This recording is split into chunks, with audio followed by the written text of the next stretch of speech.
there. Okay, so video number 3 is going to be about children and school and the transition from, South Africa, for instance, where we came from, to the UK and how that works. So I have a 14-year-old and a 16-year-old, both girls, very competitive with one another at least.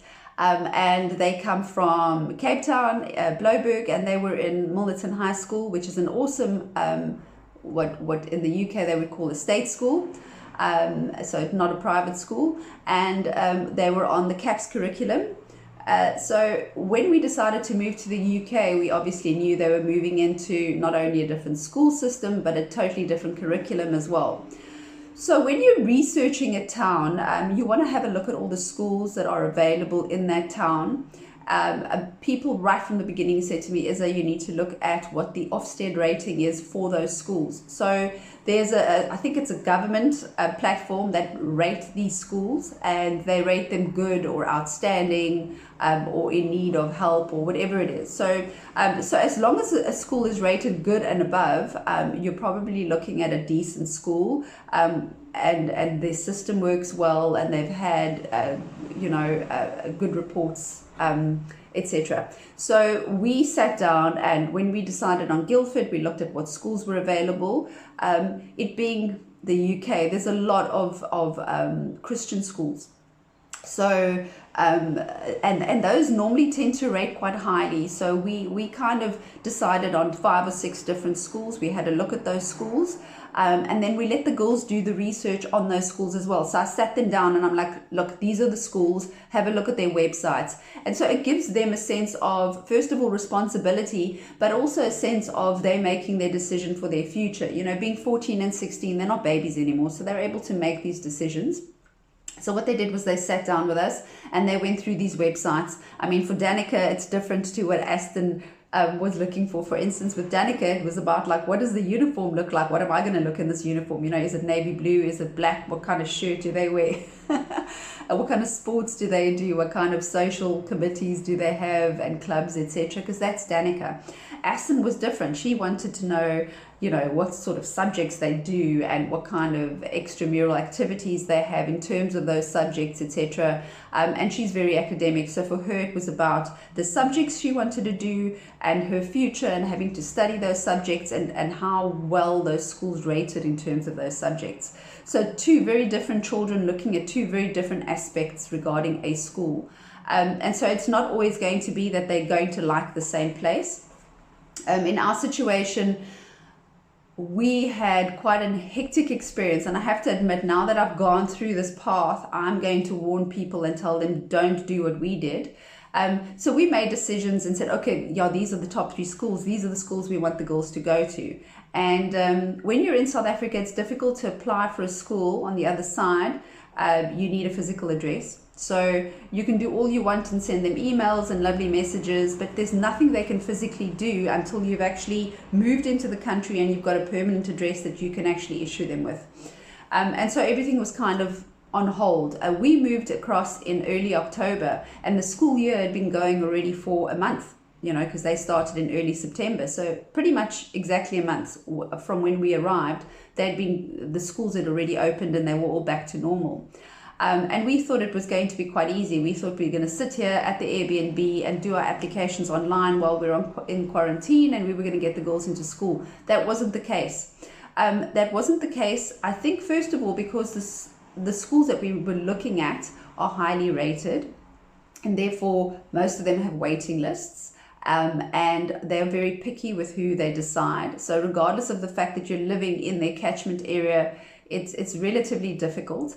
There are 2 different ways of applying for schools in the country. So I can't exactly tell you what the names are, but if you go onto the county that you're living in. So in our situation, we live in Surrey.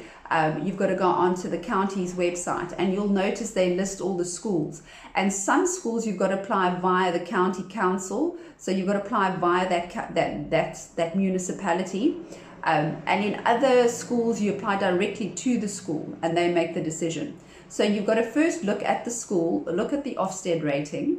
If the Ofsted rating is right for you, and you've got to look at how you apply for that school. So whether you need to apply through the county council, or you need to apply directly to the school. Okay, all of that needs to get done first. So make those lists, write down the school's names, make sure of the ratings, and then make sure of what the application process is and what they require. We were silly in thinking that they were going to need the reports and all this stuff and really stressing about the girls' marks and all of that. They don't even look at that. Not one school asked us for the girls' marks. So that didn't even apply. And then obviously their schooling system works very differently. So in our situation, our girls are 14 and 16. Danica, being 14, would be starting her cycle of her GCSEs. So she would be going into year 10 and then year 11. And we didn't know that. We thought she had to go into year 9. So be clear on where your child is going to and prepare them for the fact that they might be jumping a little bit forward or going a little bit back depending on what the situation is. Aston's situation was the most difficult because she was in grade 10 in South Africa. So she's in grade 10 and she just finished September, but she hadn't written her December exam, so she hadn't finished grade 10. When we came across here, she should have been in the last year of her GCSEs, which is year 11.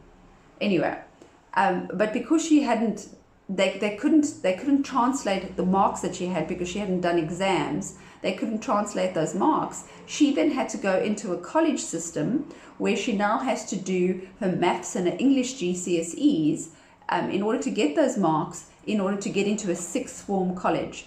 Okay, sixth form is what you do after your GCSEs. And not everyone does that. I mean, these were all things, we were like so befuzzled about the whole thing. So if your kid is in South Africa and they're in a Cambridge school, that's awesome because then they're sitting on the same system and the transition's going to be easier for them, albeit the fact that the years are a little bit different, it's going to be easier. If you're on the CAPS curriculum and you're moving across, it becomes a whole different system.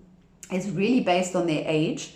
Okay, so Danica's 14, so she falls into the year 10 group and that's where she's going to be. Whether or not I feel like she's ready for that is a different story.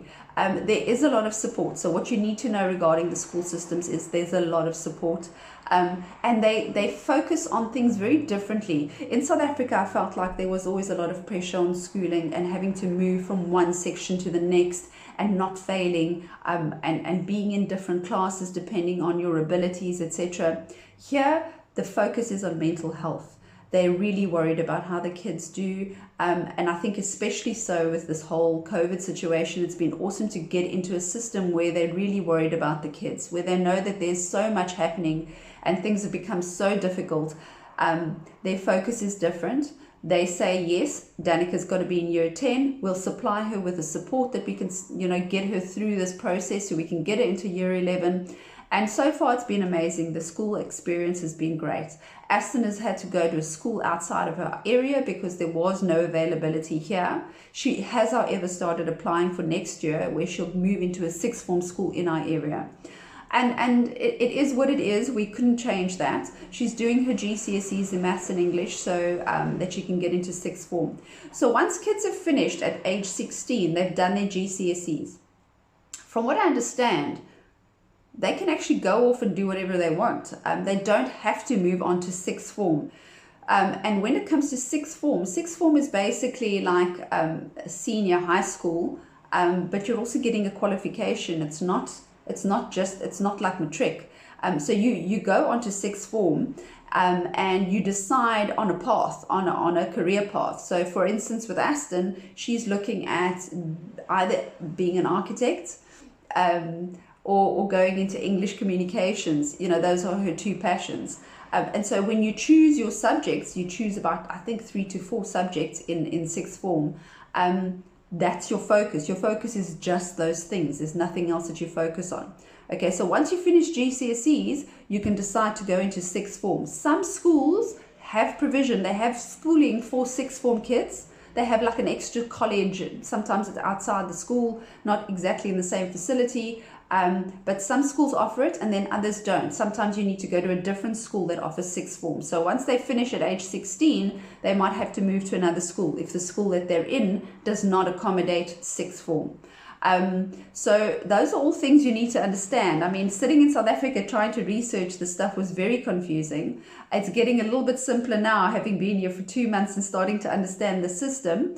And even every day when Aston gets home from school, I'm learning a little bit more about the whole process. So do your research on your schools, make sure of where you want the child to go to school, and have like a little goal sheet there for them. Say these are the top 3 or 4 schools. And once you've arrived and you've got a permanent address, start applying as quickly as possible. Make sure you know which system they use, whether you have to apply on the council site or whether you've got to apply directly with the school. The schools are really good with giving you that information. You can contact the school, give them a call, give the admissions office a call and say, well, you're new, from South Africa, you need to understand how the application process works and what they need. A lot of the time they need the birth certificates, they need proof of physical, a proof of address. Depending on the school, they ask for different information. So just be sure to make notes and get them the documents as soon as possible. Get onto that process quickly. Because these spots, especially with the good schools that have the good Ofsted ratings, they get taken up really quickly. And you can get put onto a waiting list. And you can wait a month or 2 or 3 months sometimes for a school. So be sure to do your homework before you even arrive in the country and be prepared for what needs to be done once you're here and you've got a permanent address. And I think that's it for now. If you have any questions regarding the schooling or you want me to ask anyone here, I'm quite happy to do that. I know it's quite a daunting process because there's so many things you need to do before you leave the country you're in to move to a new country. It's really difficult. So be sure to make notes, get those folders saved into your Google Drive, keep that information there, ask the questions, get onto those Facebook groups, ask other people questions. If you know anyone in the country or in the town that you're moving to, even better, ask the questions. Ask them to go out and ask the school a question. I had some friends in the town that really helped me a lot, doing some of the inquiries for me directly with the schools, etc. It didn't all pan out the way it was supposed to. However, it's all sorting itself out. But that's my advice to you, is do the research, make sure you've got everything ready for when you've got that permanent address and you're here and you can start making those inquiries with the schools and get those applications in as soon as possible, and prepare the kids. Prepare the kids for the change. Prepare the kids for how different it's going to be if they're not in the same school system, if they're not in a Cambridge system. Get them to understand that it's going to be a different process and that it's okay, because there's a lot of support and they really, really do concern themselves with the children's mental health. So it's an awesome experience. I mean, mine have settled in, so I'm sure yours will too.